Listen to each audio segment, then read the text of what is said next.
Bonjour Emmanuel, Bonjour Henri. vous allez bien? Très très bien. Il fait pas trop chaud, c'est excellent. Mais On dites-moi, recommence là. dites-moi, je rêve là ou quoi? Vous êtes en short? Je suis en Bermuda parce que c'est l'été et que l'été donc il fait chaud, je suis en Bermuda. Ouais. Mais ça se voit pas. Non, ça se voit pas. Euh, alors de quoi parle-t-on aujourd'hui? Ah, je sais pas. Je vous laisse toujours le libre choix. Bon, alors je vous propose une petite histoire qu'on m'a racontée il y a quelque temps et que je trouve assez intéressante. C'est ce qui me fait marrer. Je sais pas. Allez-y, quelle histoire?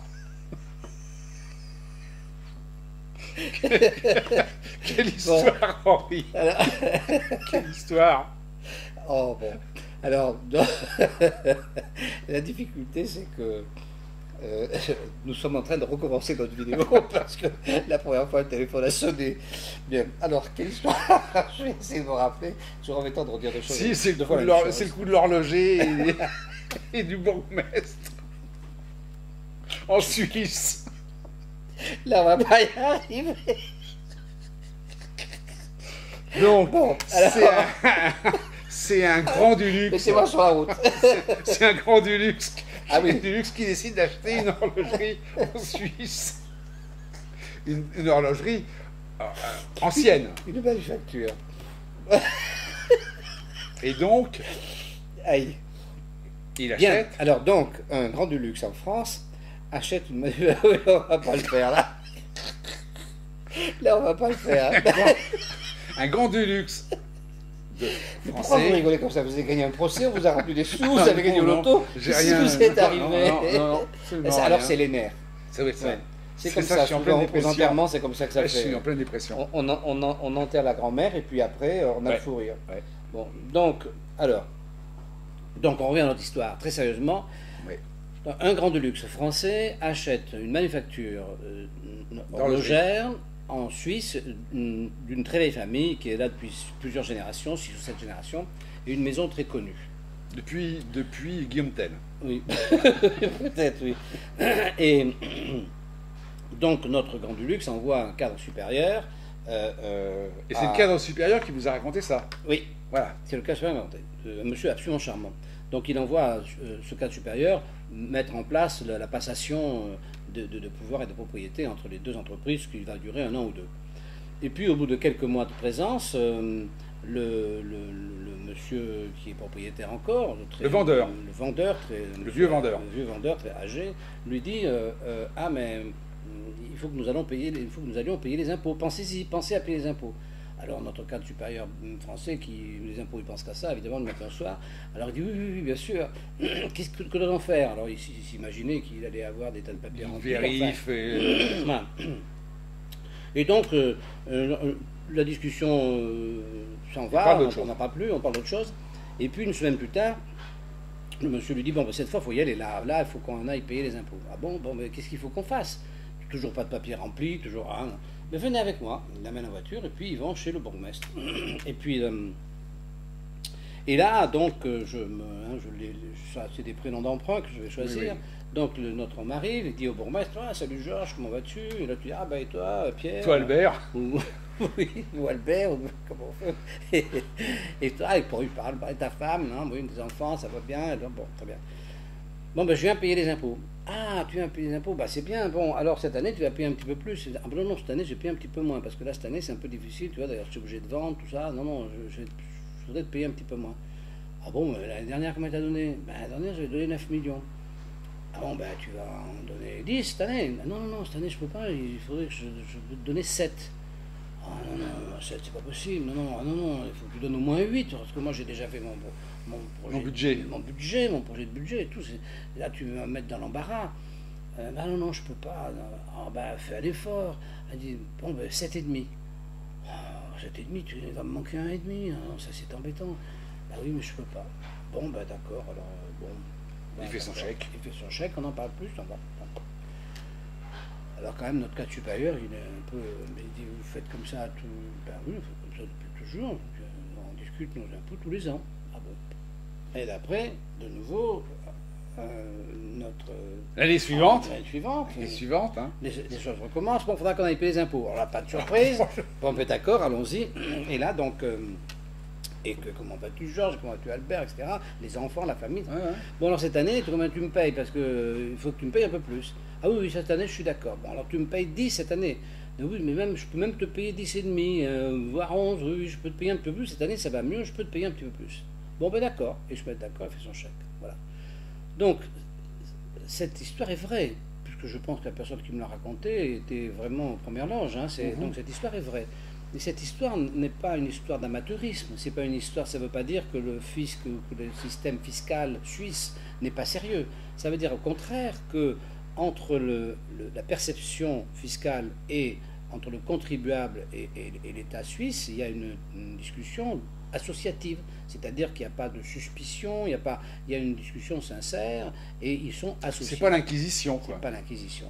Alors nous aussi, on devrait être associés avec l'État français. Nous, c'est pas normal qu'on ne passe ce genre de discussion tous les ans. On devrait avoir tous les chefs d'entreprise, tous les gens qui ont une valeur fluctuante, qui n'ont pas des revenus réguliers, qui ont des revenus qui sont liés à l'économie, à la vie de leur entreprise, avec des années fastes. Oui. Ce qu'il faut voir aussi, c'est que la Suisse dilapide pas son argent comme ça à tort et à travers. Donc elle n'a pas autant besoin d'argent que la France. La France, pourquoi on a une répression, on a une inquisition au niveau du... Parce qu'on manque d'argent. Les gouvernements ont toujours dilapidé l'argent. Ouais. Moi j'ai le souvenir quand même de la France à l'équilibre, parce que j'étais déjà en activité. Oui, avant 70. Avant Giscard. Oui, avant Giscard, avant 70. Donc la France, moi j'étais en activité, j'ai commencé en 65. Donc la France était à l'équilibre. Et le fisc, oui, sous Pompidou, et sous la fin, oui, sous Pompidou, oui. Et le fisc était quand même déjà en système inquisitoire. C'était pas du tout. On avait. Enfin, c'était plus souple. Pour les petits commerçants, quand même, effectivement, il y avait cette discussion qui se faisait avec. On allait voir. Quand on n'était pas au réel, on était au forfait, on allait discuter le forfait avec l'inspecteur des impôts. Ça, c'est vrai. Je me rappelle de ça, oui. Et c'est vrai que ça se passait toujours bien. Et c'est vrai que c'était correct, quoi. Et cette correction, c'est-à-dire cette rencontre avant paiement de l'impôt avec le service fiscal, qui serait donc une vie associative réelle, c'est quelque chose qui serait très important. Ça changerait tout. Je pense qu'on aurait peut-être autant de rentrées d'impôts, même peut-être plus, et on aurait au niveau des entreprises, et on aurait, si vous voulez, on aurait cette participation associative réelle entre l'État et ceux qui font marcher l'économie. C'est quelque chose qui devrait être indispensable. Et donc, on raconte ça comme une anecdote, comme un truc, comme un conte. Une histoire pour enfants. Une histoire pour enfants. Ouais. Mais en fait, ça devrait... Et pourquoi c'est pas comme ça? Alors, pourquoi on n'a pas ce fonctionnement associatif, sincère, d'un impôt consenti, puisque l'impôt doit être consenti, c'est marqué même dans notre Constitution. Pourquoi on n'a pas ça? Alors, parce que je pense que Bercy, depuis des lustres, a formé ses hommes différemment. Et ils sont payés au chiffre, ils doivent faire absolument des redressements, tous azimuts. Donc, je ne sais pas, il y a une déresponsabilisation à l'intérieur du système qui fait que tout peut passer, il n'y a pas de responsable. Donc, ou alors c'est typiquement français, ça remonte à Philippe le Bel. Non, moi je pense que ça vient, d'un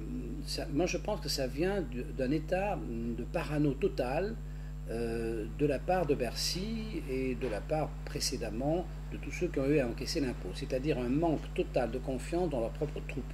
C'est-à-dire que Bercy n'autorise pas une discussion juste, équilibrée, équitable entre ses services et les contribuables, parce que Bercy n'a pas confiance dans ses services. Voilà.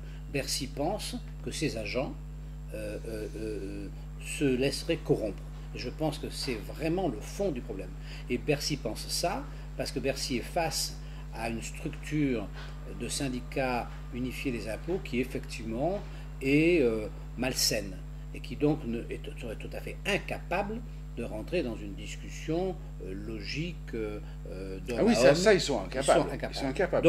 Donc il y a une suspicion de la part des hommes de l'État qui ont à gérer Bercy, une suspicion pour nous, contre nous, contribuables, mais il y a une suspicion encore pire, ou au moins équivalentes contre leurs propres agents, et c'est pour ça qu'on n'a pas de discussion ouverte avec ces agents. On n'a jamais de discussion ouverte avec les agents. C'est impossible.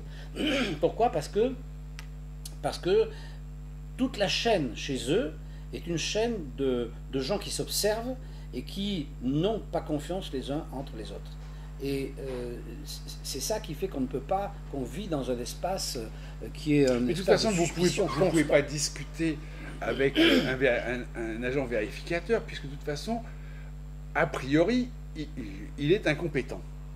Parce que, mais non, on l'a bien vu avec nos derniers billets et ce qu'on a su, c'est-à-dire que la formation des agents des impôts est quand même plutôt dérisoire. Bon, et ils sont incapables de vérifier une comptabilité d'une PME. Et d'avoir une discussion. Et d'avoir une discussion, puisque donc ils vont par la contrainte, ils trouvent n'importe quoi et puis ils n'en bougent plus. Oui, alors ces dysfonctionnements, on a souvent cette discussion entre le secteur privé, enfin le secteur libéral et le secteur planifié, entre le secteur bureaucratique et le secteur privé. On a très souvent ce genre de discussion. Et alors les gens se jettent à la figure, toujours, oui, mais ceux qui sont dans le secteur libéral sont des gens cupides, intéressés. Voilà, des fraudeurs. Ceux qui sont dans le secteur public ou dans l'administration sont des feignants, etc. Moi, je pense que ce n'est pas le cas. Il y a des feignants et des cupides dans l'administration, il y a des feignants et des cupides dans le secteur privé.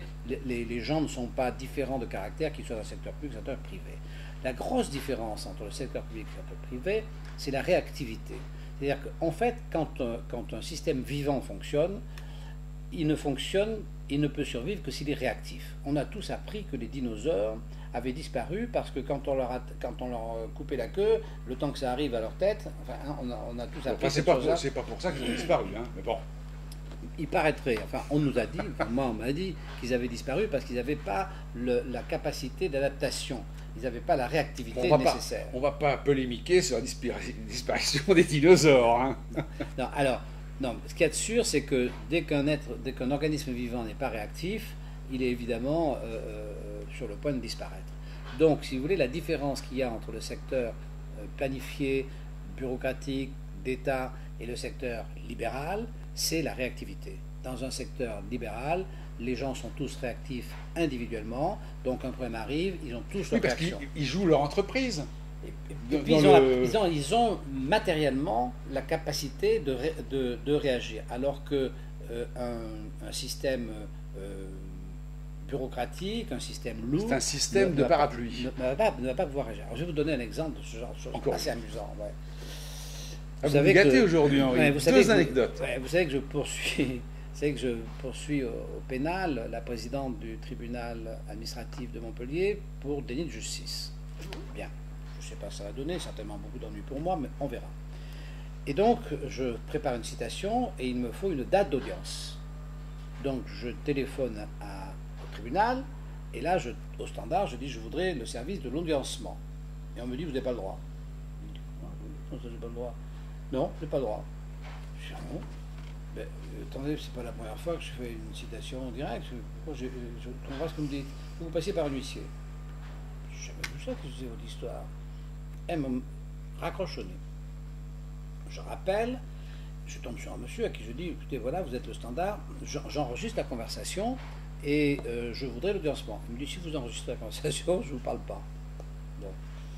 Je dis bon, et comment je fais pour l'audiencement? Il me raccroche au nez. Bien.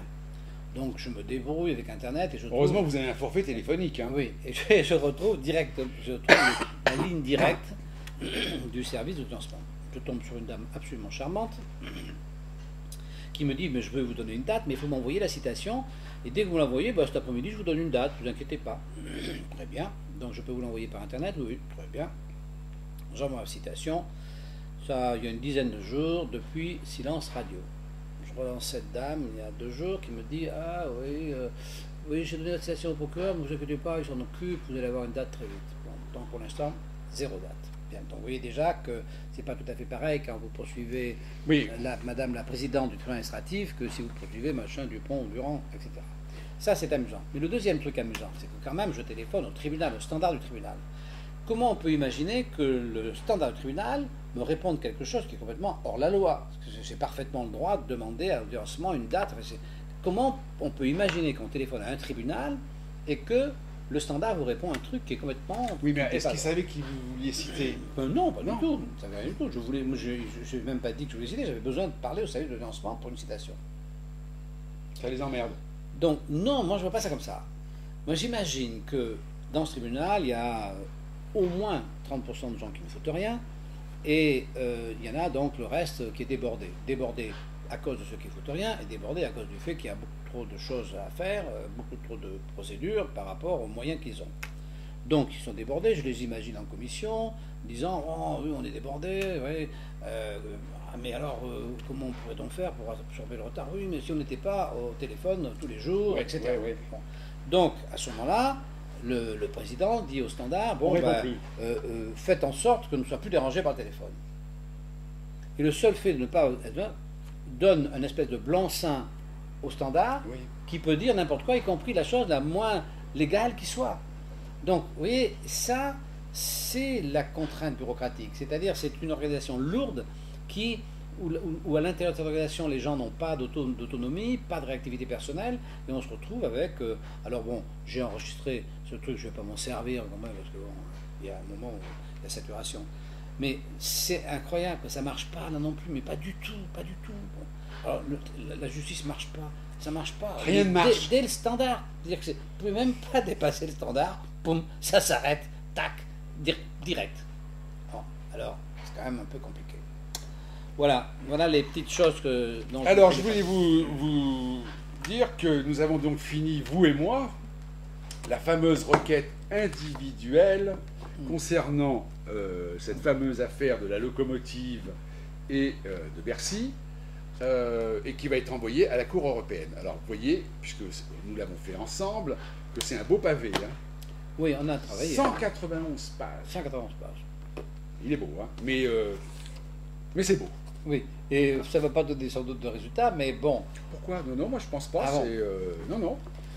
Je pense qu'ils vont se rendre compte que le tribunal administratif est complètement hors la loi dans beaucoup de cas. Alors évidemment, la totalité de ce document sera mis cet après-midi sur le net ou demain, et ça sera accessible. Vous pourrez tout lire, il n'y a rien de caché, tout sera parfaitement accessible à tous ceux qui en auront envie.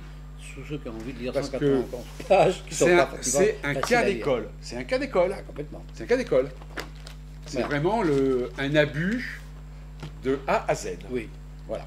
Un abus parmi les milliers, les dizaines de milliers d'abus. C'est un cas d'école, mais c'est un cas d'école parce que simplement, en 18 ans, on en a déjà parlé, Emmanuel a réussi à décortiquer la chose au point que maintenant, on en voit le squelette. Mais autrement, c'est exactement la même apparence que tous les autres pauvres personnes qui se font voler comme au coin d'un bois leur argent à partir d'arguments inexistants. Voilà. Alors vous avez un livre à nous proposer cette semaine là rapidement, Henri, parce qu'on est en retard. Oui, on est en retard. On va aller manger. Oui, mais on a tellement rigolé au début, évidemment. Alors je vous propose ça. Ça c'est un livre qui date de 2010, donc peut-être certains connaissent puisqu'il a été primé. C'est un livre d'un monsieur qui s'appelle Emmanuel Dongala, et ça s'appelle Photos de groupe au bord du fleuve. Voilà. Alors, ce livre, moi je le trouve absolument magique. Ça se passe en Afrique profonde, et on trouve dans cette histoire sociologique, on trouve exactement les mêmes choses que chez nous. C'est-à-dire, on trouve des gens simples, qui ont le sens de l'honneur, qui sont... travailleurs qui prennent leurs responsabilités, on trouve une élite qui est corrompue, on trouve une force publique qui est aveugle, et ça finit, à force d'une lutte très forte, par s'arranger. C'est la France, ça? Vous parlez de la France? Voilà. C'est exactement la même chose. Ça veut dire que les hommes sont effectivement partout pareils, et ça veut dire que les situations ne sont pas à l'identique, mais elles sont sur les mêmes fondements. Et vous allez voir, on prend beaucoup de plaisir à le lire. Et là, ça se termine bien. Oui, ça se termine bien. Le monsieur qui a écrit ça, c'est un Africain qui vit aux États-Unis. C'est très très agréable à lire. C'est vraiment très très sympa. Et ça fait plaisir de pénétrer comme ça en Afrique d'une manière vraiment intense et réelle. On n'a pas l'impression que c'est un livre écrit pour les touristes. C'est assez sympa. Voilà. Donc c'est ce que je vous conseille. Bien, nous n'avons pas été très sérieux. Alors vous avez tapé fort. Là. Non, on n'a pas été très sérieux, mais bon. Au début. On mérite un peu de temps en temps de rire. C'est hein. les nerfs. C'est ça. Bon, les nerfs. alors c'est les vacances là, donc on vous souhaite de bonnes vacances. Ouais. Je ne sais pas si on va se revoir beaucoup parce que là, on va partir en vacances tous. Vous partez en vacances, vous? Chez moi, oui. Ah oui. Bah oui, je peux pas aller plus loin. Moi, je reste chez moi. Oui, mais voilà, moi, c'est pareil, mais je pars en vacances. Donc, on aura chez moi. l'occasion de se revoir quand Oui, même pendant, mais pendant ces dans vacances. la tête, je pars en Oui, oui. vacances. Voilà. D'accord. Bien, à bientôt, au revoir. À bientôt.